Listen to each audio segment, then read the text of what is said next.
The unoccupied hostess excused herself, heading in the direction of the bar at the back of the room. Malcolm was amazed at how disciplined, quiet, and smooth the interaction was between Americans and the hostesses.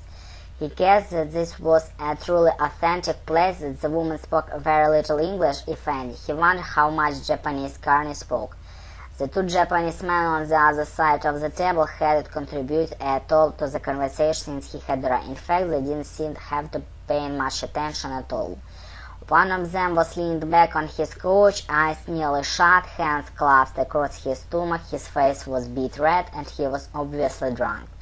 The other was watching Bill pull at hostess on his lap. Malcolm noticed with a start that there was a gauntlet lamp standing out in men's pants. Malcolm turned quickly back to the American side of the table. Also, organs might be an interesting way to go, Winter said. At the moment, most hedge funds focus on arbitrage and shorting opportunities, picking out losers. Carney explained, finding a companies that are on their way down, betting against them, then helping them alone. It can get fairly rough as you expose folks to help their process alone. It sounded malicious, but Malcolm guessed it was more complicated than Carney made it sound. Short selling was like trading technique like any other. Instead of betting that a company's stock would go up, you are betting that it would go down. The idea you actively try to expose fools to make the company's stock go down seemed a bit malevolent, but it was really different from putting out press release loading a company positive features to get the price up. The slender hostess with triangular face returned from the bar with wooden carafe held delicately between two cloth wraps. The petite host took it from her and began filling the little bamboo cubes.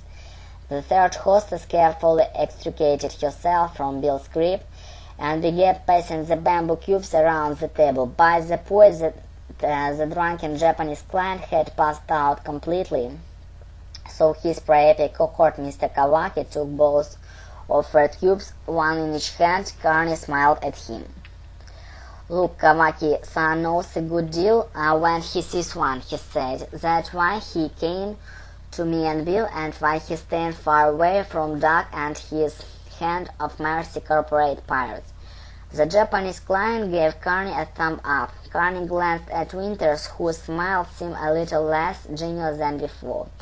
Malcolm watched the air between the two men, trying to understand. He knew that there was something important going on in the exchange, but he couldn't figure out. He still had no idea why Carney had flown him out to Tokyo for the weekend. He doubted it was just a welcome to Japan sort of thing, or a way to give him some face time with his boss. He'd been in Osaka for 3 months, and Carney had seemed content to keep their relationship moderated through the squawk box.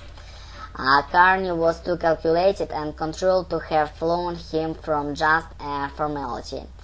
He was something else, but it was beyond Malcolm. The hostess handed him his bamboo shot, and he felt the warmth of the sake flowing through the living wood.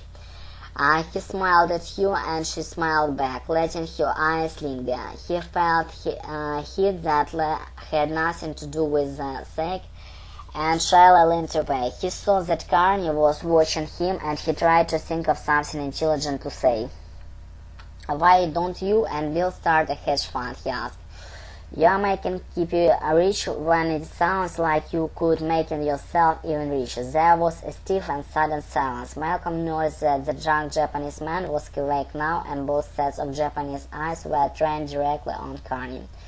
Winter was sipping his sake, but it was obvious that his attention was also on Malcolm both. Malcolm felt like it had just made a huge political blunder, but he had no idea what the blunder was. He was in his way over his head. Finally, Big slugged down his sack and cracked down the bamboo cube back on the table. We're just loyal salary men, Bill said. Just give us a desk by the window, an expense account, and we're satisfied. Ain't that right, Mr. Courtney?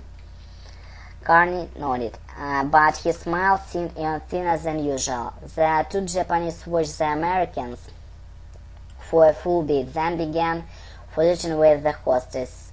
Carney changed the subject, asking Winter something about the summer home in Bali. Bill refocused on Yoko, making his meaty hand running up and explode scarf. This time she didn't slap him away.